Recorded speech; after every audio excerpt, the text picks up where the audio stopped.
জাপানের বৃহত্তম কয়লা ভিত্তিক তাপ বিদ্যুৎ কেন্দ্রে প্রতিদিন হাজার হাজার টন কয়লা পড়ে।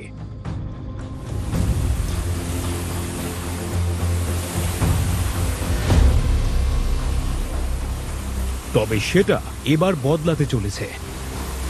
কাওয়াগোয়ের প্রায় ৩০ কিলোমিটার পূর্বে মাসাকি ইচিরিউ ইঞ্জিনিয়ারদের এক টিমকে নেতৃত্ব দিচ্ছে জাপানের এনার্জি সম্পর্কিত এক সাহসিক নতুন ভিশনের লক্ষ্যে।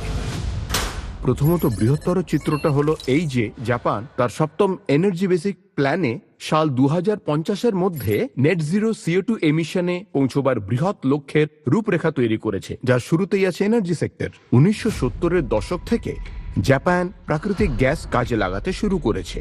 আমার ধারণা তেল ও কয়লার মতো প্রথাগত জ্বালানি থেকে সরে এসে আরও পরিচ্ছন্ন বিকল্পের দিকে যাবার জন্য সেটা প্রথম বড়সড় পদক্ষেপ ছিল। এলএনজি পোড়ালে কয়লার তুলনায় অর্ধেক পরিমাণ CO2 নির্গত হয় এবং সেটাকে প্রায় আরও পরিচ্ছন্ন পাওয়ারের দিকে এগোবার ট্রানজিশন ফিউয়েল হিসেবে বর্ণনা করা হয়। কিন্তু জাপান এর থেকেও বড় এক পদক্ষেপ নিতে চলেছে। হেকিনানে এখন বিশ্বে প্রথমবার এমন এক ফ্যাসিলিটি নির্মিত হচ্ছে যা ডিজাইন করা হয়েছে ক্রমে কয়লার পরিবর্তে আরও পরিচ্ছন্ন এক জ্বালানি ব্যবহার করার জন্য, যা পোড়ালে CO2 আদৌ নির্গত হয় না। অ্যামোনিয়া। আমরা যতই পাকাপোক্ত প্ল্যান বানাই না কেন, এই প্রশ্ন থেকেই যায় যে সেটা কতটা বাস্তবসম্মত ও কার্যকর। আমাদের এটা দেখিয়ে দেওয়া খুব জরুরি যে এই হেকিনানে এই কাজটা করা সম্ভব। 4টে অ্যামোনিয়া ট্যাঙ্ক নির্মাণ করা হচ্ছে, যার প্রত্যেকের ক্ষমতা 60,000 কিউবিক মিটার এবং নির্মাণ করতে 3 বছর সময় লাগছে।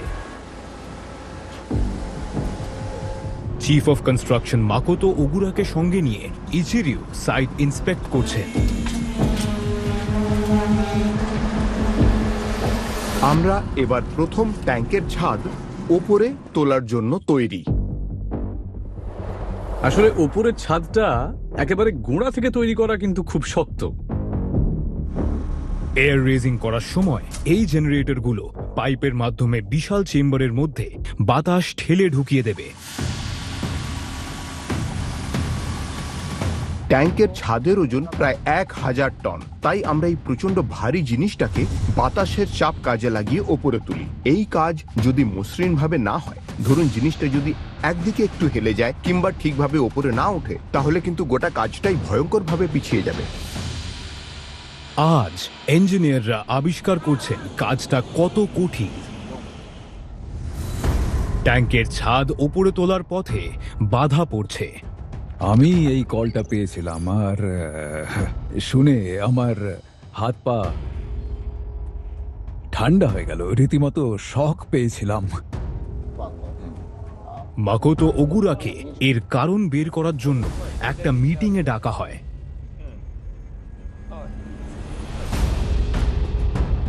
ব্যালেন্সিং ঠিকই আছে।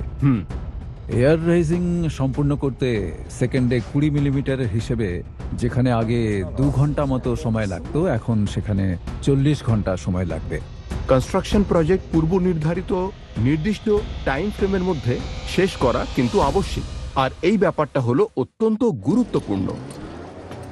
এয়ার লিকের কারণ খুঁজে বের করার জন্য ওগুরা একটা টিমকে নেতৃত্ব দিয়ে চেম্বারের ভেতরে নিয়ে যাচ্ছেন।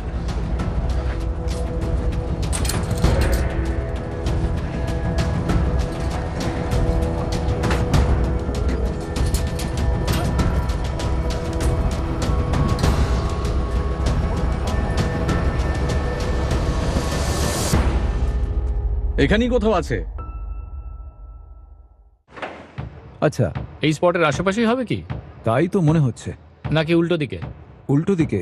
কোন দিকে? না, মনে হয় আরো ওদিকে, সোজা উল্টো দিকে।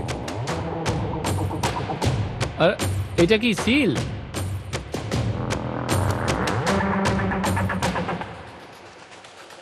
ইলেকট্রিক ক্রেন ছাড়া আর কিন্তু কোনো সমস্যা নেই। শোনো না, ওইটা একটু চেক করে দাও তো। হ্যাঁ, টেলফার ক্রেনের অ্যাঙ্গেলটা একটু চেক করতে পারবে কি?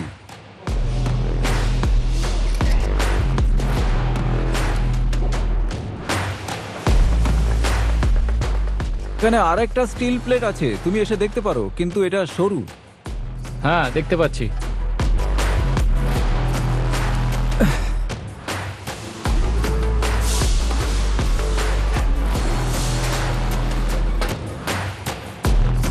বেশ গরম। হ্যাঁ, ঠিকই বলেছ।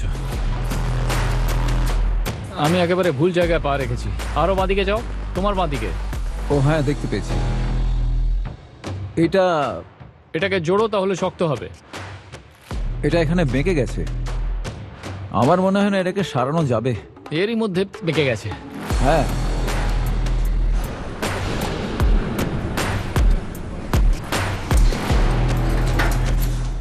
260 মিটার উচ্চতার 21টা উইন্ড টারবাইনস এই সমুদ্রের ওপর খাড়া হয়ে দাঁড়াবে।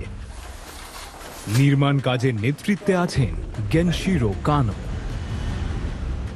প্রত্যেক টারবাইন 15 মেগাওয়াট বা 15,000 কিলোওয়াট বিদ্যুৎ উৎপাদন করে। সেটা মোটামুটি একটা হাইড্রো ইলেকট্রিক প্লান্টের তুল্যমূল্য। 21টা টারবাইন থাকায় মোট পরিমাণ 3,10,000 কিলোওয়াটের থেকে এই বেশি। মেগা প্রজেক্ট শেষ করার জন্য ইঞ্জিনিয়ারদের হাতে মাত্র 2 বছর আছে। উইন্ড ফার্মকে পাওয়ার গ্রিডের আসঙ্গে যুক্ত করার গ্রাউন্ড ওয়ার্কের কাজ চলছে। আমরা এই রকম 9 কিলোমিটার লম্বা কেবলস একটু প্ল্যান করে সমুদ্র থেকে একেবারে পাহাড় পর্যন্ত পুঁতে দিচ্ছি। যে বাধাই আসুক না কেন, এরকম একটা প্রজেক্ট ব্যর্থ হওয়া চলবে না। তবে এই পর্যায়ে এসে পৌঁছবার পেছনেও আছে সহযোগিতার এক কাহিনী। আকি ইয়োশিদা এক ইঞ্জিনিয়ার যিনি কমিউনিটি লিয়েজনের দায়িত্বে আছেন। গত 1 বছর ধরে তিনি স্থানীয় মৎস্যজীবীদের সঙ্গে সুসম্পর্ক তৈরি করে চলেছেন। সুপ্রভাত। বাহ, খুব সুন্দর। প্রত্যেক মানুষই আলাদা, কিন্তু কেউ কেউ আমাদের বলেছে তাদের জীবিকা নষ্ট না করতে। ওরা জুনিয়র হাই স্কুল পাশ করার পর থেকেই মাছ ধরছে। আমাদের ওদেরকে বলতে হবে 2 বছরের কনস্ট্রাকশন পিরিয়ডের সময় মাছ না ধরতে। ওরা বলেছে যে এতে ওদের দক্ষতা কমে যাবে। মাছ না ধরলে ওরা পরিপূর্ণতা পাবে না, একেবারেই না। আমাদের প্রধান লক্ষ্য হলো মাছের ব্যবসার উইন্ড টারবাইন পাশাপাশি টিকিয়ে রাখা। তাহলে টারবাইন তৈরি হয়ে যাবার পরে মাছ ধরার কাজে আমরা কিভাবে সাহায্য করতে পারি? আশা করি আমরা তার একটা পথ খুঁজে পাব।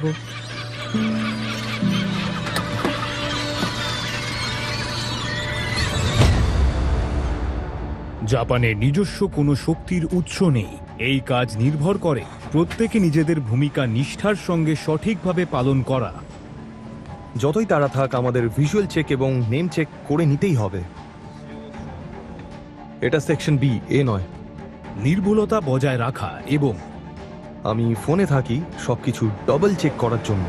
দুঃখিত, আমি আসলে 4383 ডিসি বলতে চেয়েছিলাম। ওকে, ঠিক আছে। কখনো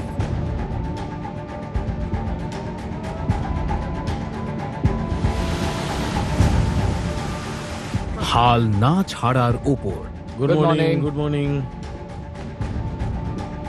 হেকিনানে ইঞ্জিনিয়াররা আরো একবার অ্যামোনিয়া ট্যাঙ্কের ছাদ ওপরে তোলার চেষ্টা করছেন। সবাই বুঝে গেছেন, এটাই আজকের মিশন। নিরাপদে থেকো। Thank you.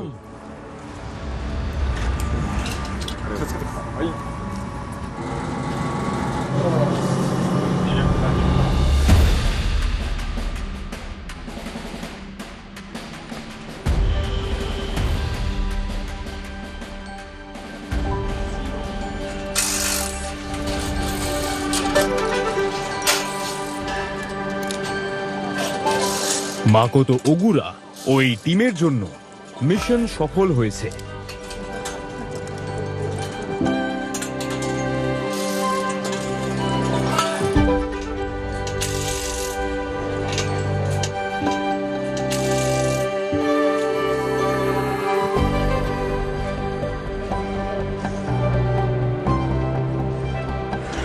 কিন্তু দুর্দান্ত।